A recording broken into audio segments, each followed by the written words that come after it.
Hi, welcome back once again, and here I am with my drink. I hope you have yours too. And we're going to do another unboxing and first impression. This one is going to be an unboxing and first impression of all of the fragrances in the one house. I've never done this before, and that's because fragrance houses seem to have like a lot of fragrances that they come out with these days, and they come out with like one every few months. It appears, especially the niche ones. It's unrelenting. I find, you have some houses that are uber niche houses, and what I mean by that is, the ones that are there's sort of entry level niche, there's mid tier niche, and then there's like the uber niche, and they have fragrances that start from, your $300 or $400 a bottle range and top out at like, the few thousands of dollars for a bottle. And that's not mentioning the special editions and, attars or something like that, or the pure perfume oils and things like that. So just their regular lines of fragrance. And it can get a little bit overwhelming.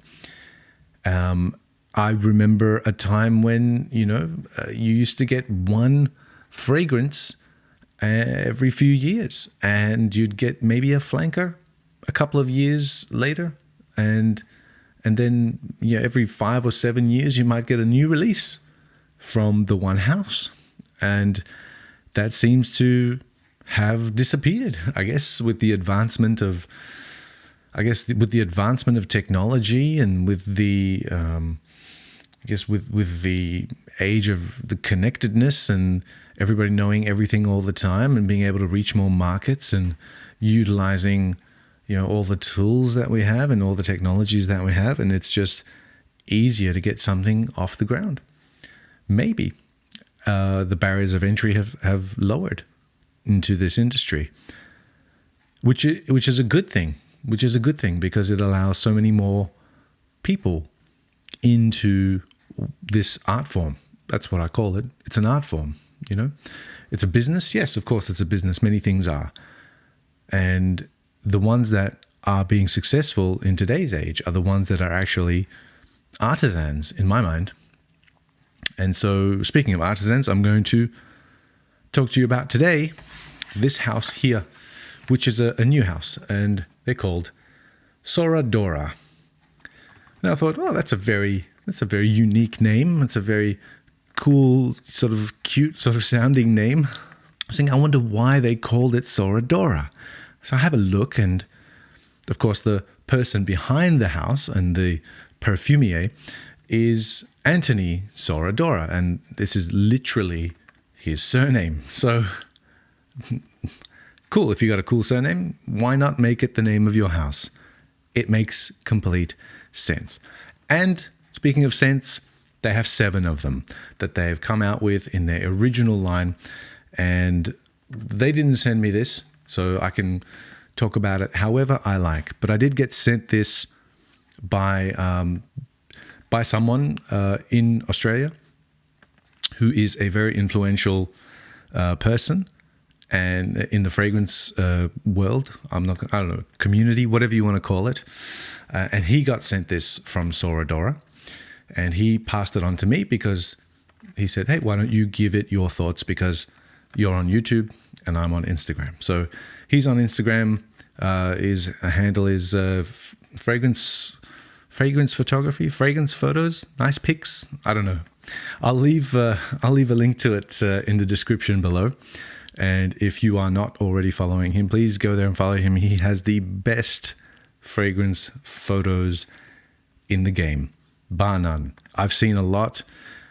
Even the professional photos that the fragrance houses use are not as creative as his. So he's kindly sent this to me so that I can get my nose on it and give you my thoughts. And I'm going to do so with these professional tester strips and this red pen, because I'm a pro as well.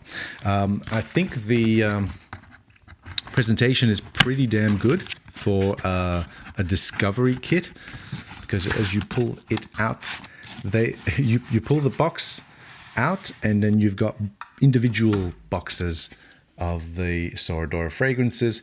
Each one has the name here. Hopefully that focuses soon. There it is. That one is Orchid Rouge. And they're each 2 milliliters, and they're extrait de parfums. And when you open them up,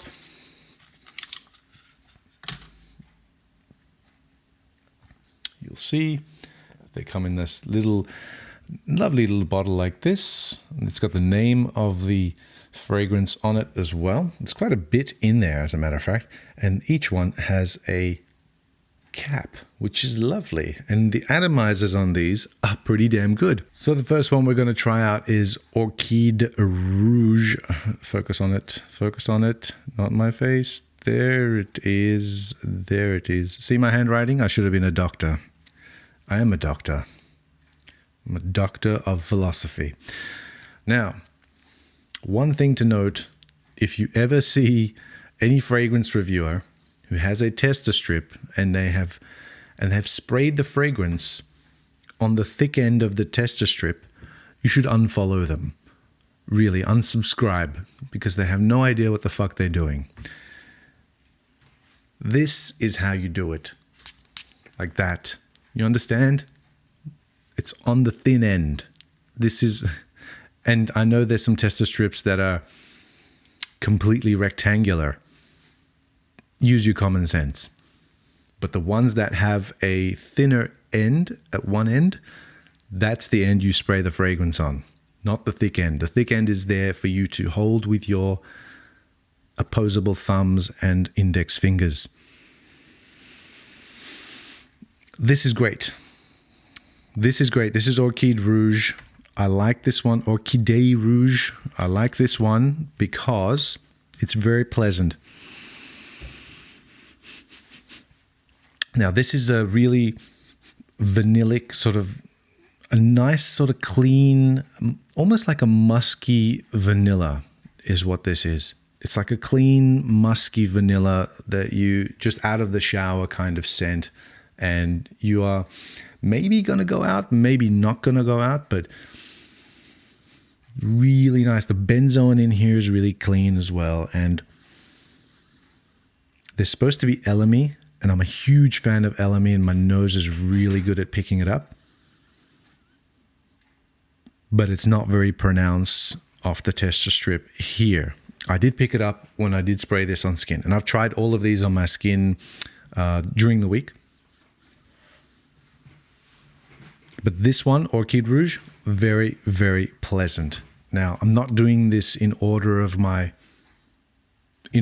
how much I like them, but I will leave the one that I think is full bottle worthy to the very end, because that one blew my mind. Okay, the next one we're going to try is this one here. If it focuses, it will show you that it is called Gladiator. And I'm sure he is glad that he did. Ha ha ha ha ha. Okay, terrible joke, but it's funny. Okay, it's time for Gladiator. It's time for Gladiator. And we're going to spray this on now. And this one scares me a little bit because it's a bit of a beast. I'm going to spray this on. Did I get it? Yeah, I did. Okay. Ooh. Ooh. Oh. This one is so not my style. It isn't. But I'm going to make a call and say this is going to be probably one of the more popular ones. The one that sells a lot is going to be this one. It's got a very nice, realistic pineapple note. And there's the pineapple again. Everyone's going to be like, oh, this is the Aventus clone. It isn't an Aventus clone. It's not. It is Gladiator. not a Ventus. And I must say that a Gladiator would probably wear something like this, as in the modern day Brut would wear something like this. It's got a lot of mint. A lot of mint, a lot of green apple, but really it's a very tart sort of grapefruit that's in here, mixed with the real what do you call that? The kick, not the kick of the mint, but it's more, it's not the smell of the mint. If you actually chew a mint leaf, you get that you get that bitterness. That's what it is. Because grapefruit is bitter, and it's the bitterness of mint and the astringent bitterness of mint with grapefruit, and sort of like a mildly ripened pineapple, the flesh of the pineapple with green apple. And on me, this turned into BO. It did. And when it does that, I have a sneaking suspicion that there is a ton of ambroxan in here. That's probably why it projects and lasts for a very long time. And on the tester strip, I must say it's a lot more demure. It's a lot more muted. It's a lot more classier, I guess. But off my skin, it was a Brut. It was like I was a Gladiator and I had just gone 5 rounds with lions and shit, and I was sweating, and that was that. It's like a nod to old school Lomani pour homme. Yeah, not my thing, this one. So if I could put this at the bottom of the list, I would, but like I said, I'm making the call and I'm saying that this is going to be the one that sells the most. Unfortunate, I know. I mean, fortunate if you run the company and you want to sell a lot of bottles. Good for you. Next one is this one right here. This is Gresque. I don't know how to pronounce this, but I do know how to take it out of the box and spray it on a tester strip, which I will get right now. There it is, Gresque. So we're going to spray this on. And this one, I'll give you my thoughts on it because I thought this one was little bit strange. Lovely atomizers. It does smell like food. It's very, very, very, like, not food as in, it's not a gourmand, actually, technically it could be a gourmand. Gourmand is like food. So it doesn't necessarily need to be like smelling like a patisserie or, chocolate fudge or vanilla or something like that. This is basil and spicy mint. And they're the dominant notes in here. The rest of it is just to anchor it and give it a little bit of longevity and a little bit of complexity. But it's really all about basil and mint. Two things that you don't necessarily put in the same dish at the same time. And there's a reason for that. It's because they're both very, very aromatic herbs, even to the point of pungency. And they both have a similarity, though, in that they smell great, and that's good, but they don't taste great when you chew the leaves of basil or chew the leaves of mint. And the main reason for things like that is because we just don't have the enzymes in our saliva to break down and taste the thing that we're smelling. Same thing with cocoa, same thing with coffee. It smells great, but when you taste it, it's shit, and it tastes really, really bitter. If you chew on a coffee bean or just put some cocoa, like actual cacao powder in your mouth, it's It's disgusting. It doesn't taste the way it smells. We just don't have the enzymes in our saliva to break that down. So we're smelling it, we just can't taste it. Same thing with basil and mint. We can smell it, but they taste really, really bitter. They don't taste as aromatic as they smell.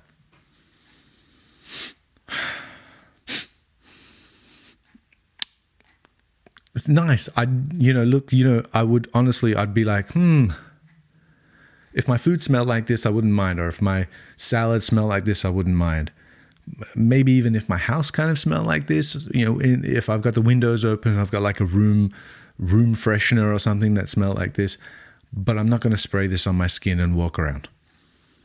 Not me, anyway. If it had a little bit more of the bergamot and if it wasn't so dominated by the basil and the mint, it would probably be more akin to a fragrance.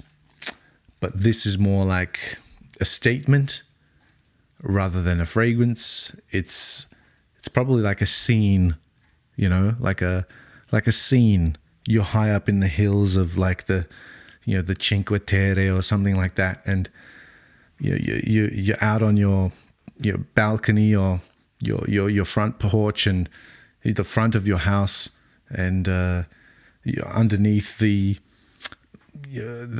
structure that sort of supports the grapevine, and you've got your tables and chairs there set up for some lunch under the sun. Probably. And that's the scene that I get from this. Yeah. Maybe in the summertime, it might do much better on my skin. And so I might leave this for a hot day. I'm still on the fence with this one, but right now it's a no. It's a no. SORA DORA. Okay, next one I've got is this one here. This is a Vanuatu. And I think I remember this one. This was the third one that I tried, so it was earlier on in the week. I spent like the whole week sort of trying, one by one when I got them. I really do take my time with these so that I can give like honest thoughts and I don't sort of rant without knowing what the hell I'm talking about. And let's have a look. Wave it about like a madman. Yes, I do like this. You know why I like this? Because it's got one of my favorite notes in perfumery. It's got fig. And it's got like a nice floral violet in here as well, along with the traditional violet leaf. Lovely. Really actually, there was a bit of tartness in here that I picked up on my skin, which I'm not picking up off the tester strip, which is really weird because the violet is more pronounced on the tester strip, and the rhubarb, the tart rhubarb, was more pronounced on my skin. And I also picked up cardamom as well. And the opening of this was really, really nice. And the mids, I think, were also okay. But then somewhere down the line, it went to this sandalwood, which if you've smelled like one really good sandalwood scent, you've kind of smelled them all. They all kind of mimic what's the best out there, which is the barometer for all sandalwoods, which is the Mysore santal or sandalwood.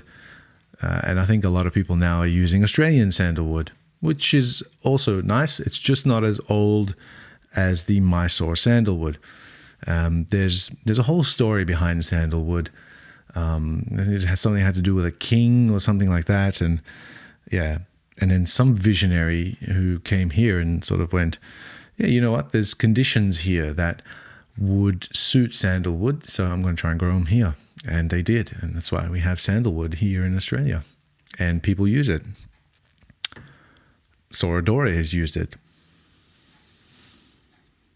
And the fig, even though it's nice, it's sort of like a fleshy, fruity sort of fig. It's not the fig stem or the fig leaf that so it's not Philoxikos or anything like that. It's not Figware Eden or anything like that. Those are sort of more green. They focus on the leaf and the stem. But this is focusing on not even the fruit, it's called the nectar, as in the inside bit. And the fig is just what is it? It's an inverted flower anyway. That's what it is. It's an inverted flower, and it tastes delicious. It's one of my favorite fruits. My father's always had a fig tree wherever we've been, and in the summertime, you could smell it, and we would pick it and just open it up, and it's like honey inside. It is one of the most delicious fruits, and you've only got a short window of time in order to eat them, because you can't do anything with them other than just pick them, eat them. They might last in the fridge for a few days, but they are quite fickle. They're figgle, and they're also very fragile. Very nice. I think I like this one. It does, even though it's quite woody, and the sweetness is coming from like the fig nectar. It's still, I think, very good for summer, but not like the dead of summer or anything like that. It would be in the more sort of spring, summer kind of days. Very pleasant, safe bet. This one, office scent, unisex, Vanuatu. Really, really, really nice one. And the next one I've got is this one here, which if you can read it, it says Broccolini. What does it say? It says Broccolini. Broccolini. I don't know. I think it's Broccolini. I do not know how to pronounce this. I will just call it Broccolini. So Broccolini is, from memory, the second one that I tried. So it was, again, earlier last week, and I'll give it a spray just for you. Am I? Yeah, okay. Woo! That, I remember it now. My God, this is a winner. What a banger. This is going to be huge. Really. I get that aged ginger with coriander seeds, and it's not vanilla, it's actually caramel is where the sweetness is coming from. Off my skin, this was awesome. It was actually a little bit more sweet than it is on the tester strips. You got to be mindful on tester strips because they highlight the top notes or the citric sort of top notes more than they do the fixatives or the base. And on your skin, you'd find that those citruses are more muted and they last not as long. If only I had skin like a tester strip, but I don't. Fantastic. So this one, I think, is going to be a huge, huge seller. And I think it's going to be one of the ones of 2022 and 2023, especially with the Northern Hemisphere going into the colder season.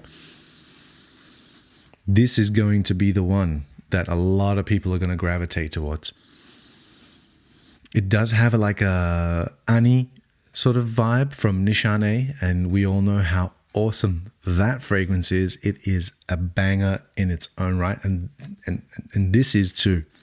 It's got similarities. Oh yes, but I think this is a little bit more complicated than that.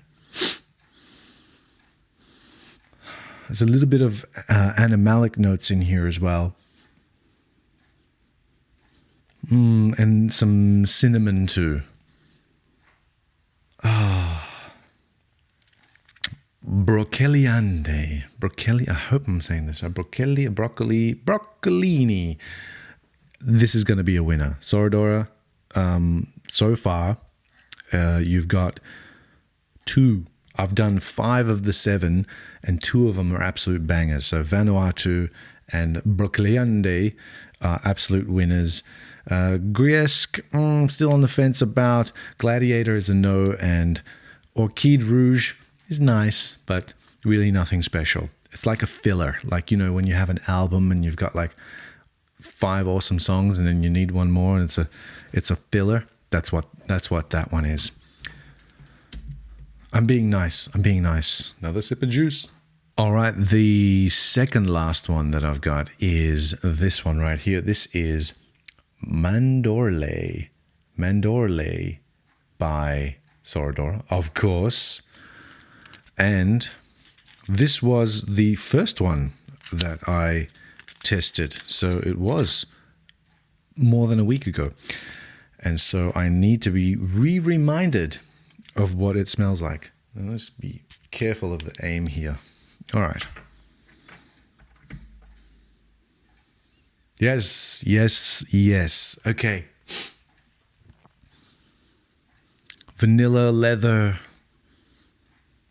the cashmere wood, cashmeran, what do you want to call it?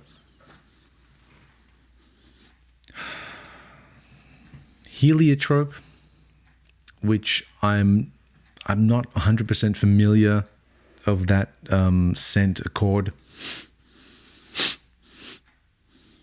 But what's most dominant here is the vanilla, or let's say the tonka, the spicy vanilla, the tonka, vanilla tonka. It's everywhere. However, the suede leather in here is also very, very present. I don't get the rum, and I don't get the floral sort of element of the heliotrope here off the tester strip, which is really weird because the thing that made me like this a lot on my first impression was the fact that it kind of smelled like Tom Ford's ombre leather, but with a more pronounced fruity sort of element. But the fruity element was a floral element instead. And it had this sweetness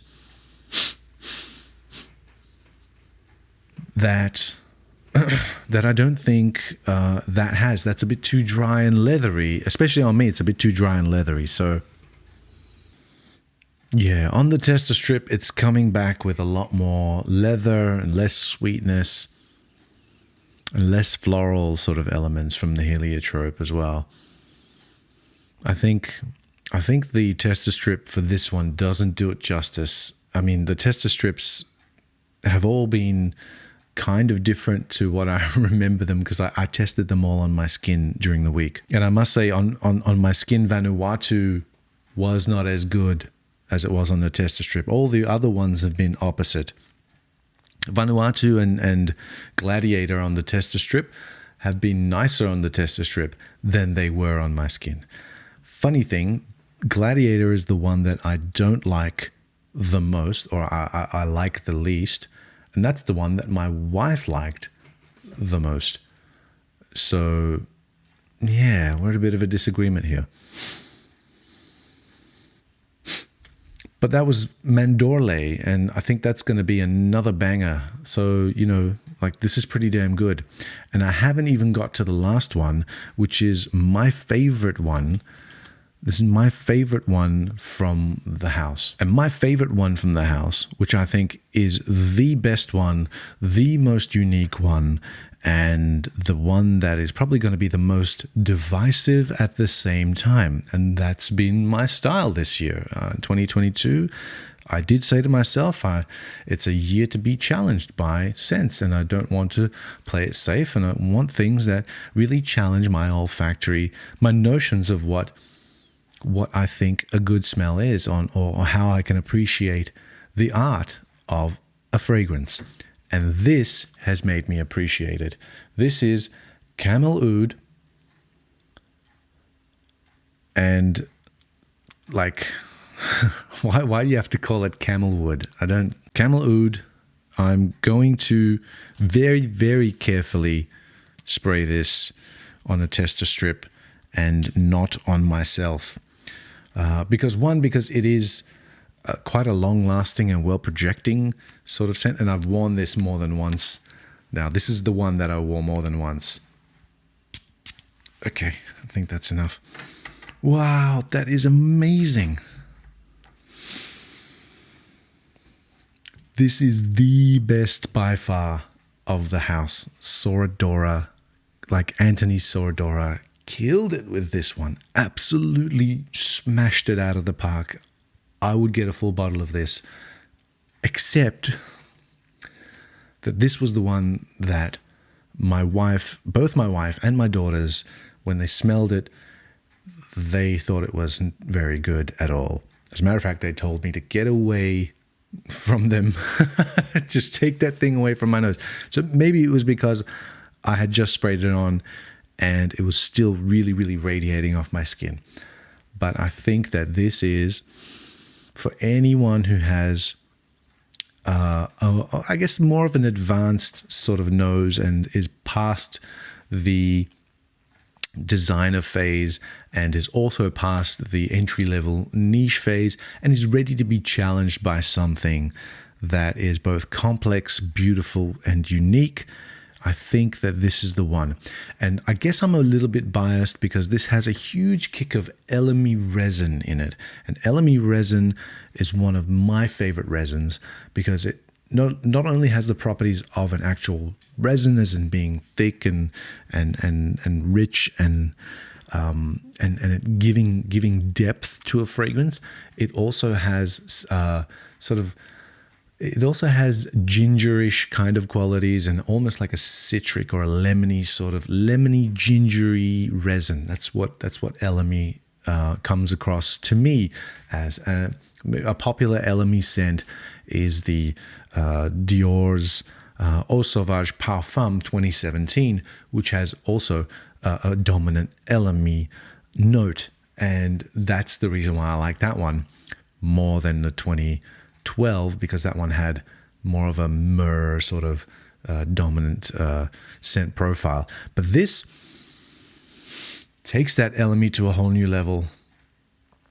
And cumin. I smell cumin in here. And there's oud, of course. And it's supposed to be rose in here as well, but I don't smell it, which is a plus for me because, me and rose, we don't get along very well unless it's really well done. I do have a smell raspberry with the cumin. Pink pepper also in here. Fantastic. This is the best one. Camelwood, unfortunate name, but probably the best fragrance of the house. So if I could rate them, this would be number one. Not closely. This would be way up there as my number one. And then you would have Broccolini, and then you'd have Mandolore. Then you would have Vanuatu, and then Orchid Rouge, Griesque, and last place would be Gladiator, which is again just not to my taste. And but I did say that that's probably going to be the bestseller. Yeah. So there you have it. That was the house of SORA DORA. And that was all of their fragrances, all of their 7 fragrances, just tested, giving you my impressions of it. So there you go. It's a brand new house. All of these fragrances came out last year, and they're, I guess, being made widely available this year so that we can all check them out. And yeah, I mean, definitely it's a good deal if you can get the Discovery Pack, because you get to sample all the fragrances of the house and make your mind up. The bottles are actually pretty nice looking. I don't have a full bottle of anything, but if I could, the one that I would get, would be Camelwood, which is just wow. It's one of those wow fragrances, and I'm pretty sure it's going like it doesn't. It's like the ones that are getting most of the hype that I've seen on the social media is Broccolini and I think. Broccolini and what's the other one? Mandolore. So those are the two that have been getting most of the talk, but I think Camelwood, that's the one. That's the one. So there you go. It's a whole review of the entire house of SORA DORA, or every fragrance that they have to offer. Once again, thank you to my mate Fragrance Photos for sending this discovery kit to me. Really appreciate it. And like I said, if you don't follow him on Insta, please check his handle out. Leave a link to his Insta page in the description below. And as always, thanks for watching.